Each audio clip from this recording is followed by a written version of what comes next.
Acidification, ocean acidification marine pollution का एक important component है।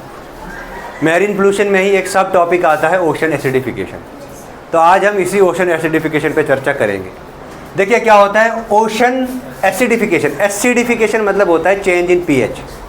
जब पीएच गिरेगा तो एसिडिफिकेशन होगा। अब अगर ये एसिडिफिकेशन ओशन में हो रहा है तो उससे हम कहेंगे ओशन एसिडिफिकेशन। तो डेफिनेशन देखते हैं क्या है ओशन एसिडिफिकेशन की। इसका क्या कहता है ये, it refers to the ongoing decrease in the pH of earth ocean. मतलब अर्थ ओशन का जो पीएच है वो डिक्रीज हो रहा है and caused by the Uptake of carbon dioxide from the atmosphere. जो एटमॉस्फेयर से कार्बन डाइऑक्साइड अपटेक हो रही है। अब ये सवाल है एटमॉस्फेयर से कार्बन डाइऑक्साइड अपटेक हो रही है और ओशन में एसिडिफिकेशन हो रही है, इसका क्या लॉजिक है ना।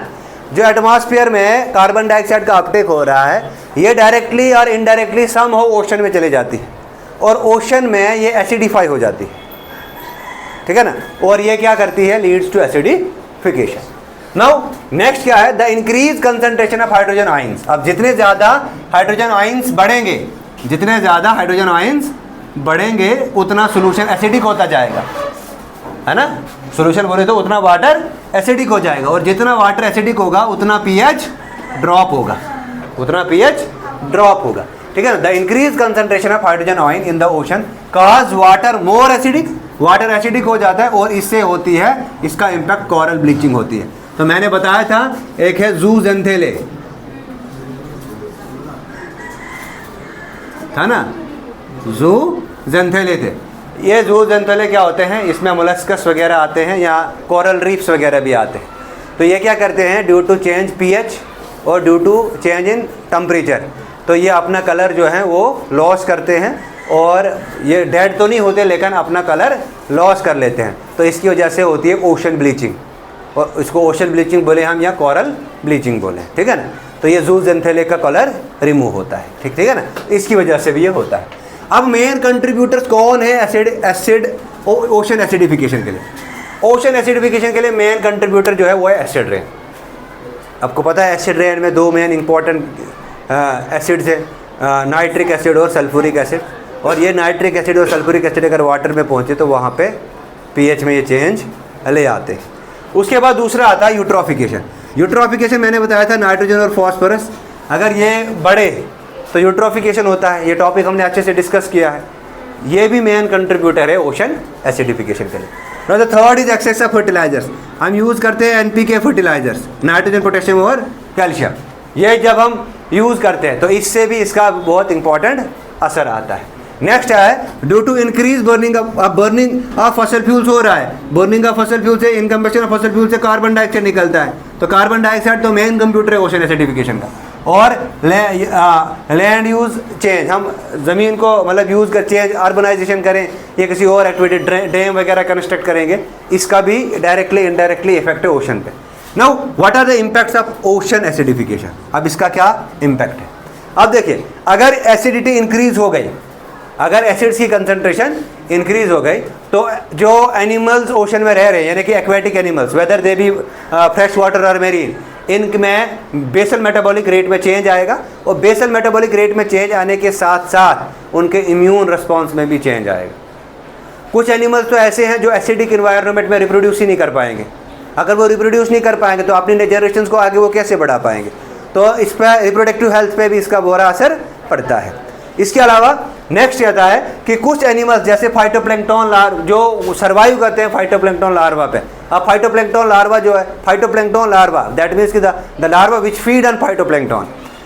अब क्या है कि फाइटोप्लैंक्टन में ऑलरेडी वो एसिडिक इन्वायरमेंट में बढ़ा है, एसिडिक कंडीशंस में वो बढ़ा है। तो उसकी वजह से क्या हो रहा है, उसकी वजह से जो लार्वा है वो इफेक्ट हो रहा है। तो लार्वा से जब मेटामॉर्फोसिस होकर जब वो एडल्ट बनेगा तो उसमें भी हो सकता हार्मोनल चेंज हो जाए, हार्मोनल चेंजेस की वजह से वो इम्बैलेंस में आ जाए। क्लियर है चीज।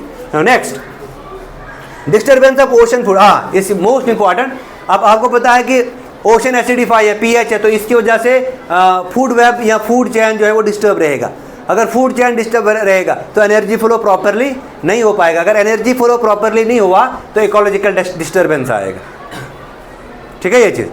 इसके अलावा नेक्स्ट क्या कहता है, बहुत सारे टॉक्सिन्स। हाँ, नेक्स्ट कहता है कि जैसे प्लास्टिक डेब्रिस, जो प्लास्टिक डेब्रिस है वो मेन कंट्रीब्यूटर है ओशन एसिडिफिकेशन के लिए। ऑलमोस्ट 80% प्लास्टिक डेब्रिस जो है उसको डायरेक्टली इनडायरेक्टली डिस्चार्ज किया जाता है वाटर बॉडीज में, ठीक है ना। जब वो डायरेक्टली इनडायरेक्टली वाटर बॉडीज में डिस्चार्ज हो गया, उसके बाद वो चले जाता है ओशंस में, और ओशंस में जाके वो एसिडिफिकेशन करेगा, ठीक है ना। और एसिडिफिकेशन की वजह से प्लास्टिक डेब्रिस वहाँ पे बढ़ेंगे, तो बहुत सारे एनिमल्स जो है वो अपना निश चेंज कर सकते हैं। अगर वो अपना निश चेंज करेंगे तो अपना फीडिंग हैबिट वो चेंज कर लेंगे। फीडिंग हैबिट चेंज करने से उनका जो फीडिंग पैटर्न है वो चेंज हो जाएगा। हो सकता है पहले वो ग्रीन कलर का ग्रास खा लेते थे, आप वो ग्रीन कलर के प्लास्टिक पे फीड करने लगे, ठीक है ना। उसकी वजह से उनकी पूरी जो फीडिंग केमिस्ट्री है वो चेंज हो सकती है। क्लियर है जी। नेक्स्ट, बहुत सारे टॉक्सिन जैसे परसिस्टेंट टॉक्सिन्स हैं या हैवी मेटल टॉक्सिन्स हैं, ये भी डायरेक्टली इनडायरेक्टली समहाउ किसी न किसी तरीके से ओशन में रिलीज होते हैं। ये क्या करते हैं, जैसे परसिस्टेंट टॉक्सिन्स हैं, जैसे DDT है, BHC है, या और भी हैं, लिखे मैंने आपके पास, CFC वगैरह, रेडियो एक्टिव वेस्ट वगैरह जो है, ये परसिस्टेंट पोल्यूटेंट्स हैं, ठीक है ना। इनकी वजह से भी ओशन की केमिस्ट्री में चेंज आता है। अगर ओशन की केमिस्ट्री में चेंज आके, that means change in pH, तो change in pH leads to, ठीक है ना, इससे भी एसिडिफाई हो जाएगा। उसके अलावा जो हैवी मेटल टॉक्सिन जैसे मरकरी है, निकल है, कैडमियम है, मैंने तो बताया था आपको कि जब हम वाटर पोल्यूशन पढ़ रहे थे बहुत सारी वाटर बोर्न डिजीजेज हो रही है। कैडमियम से क्या हो रहा है, क्या बोलते हैं, आर्सेनिक से क्या हो रहा है, मरकरी से क्या हो रहा है, डिजीजेज तो बताए थे, उनके सिम्टम्स बताए थे, प्रिकॉशनरी मेजर्स भी बताए थे, ठीक है ना। तो ये दोनों परसिस्टेंट टॉक्सिन्स भी और हैवी मेटल टॉक्सिन्स भी, ये दोनों जो हैं ओशन एसिडिफिकेशन में एक इंपॉर्टेंट रोल प्ले करते हैं, ठीक है ना। तो ये था एक छोटा सा टॉपिक ओशन एसिडिफिकेशन, ये हम पढ़ते थे थर्मल पोल्यूशन में, ठीक है।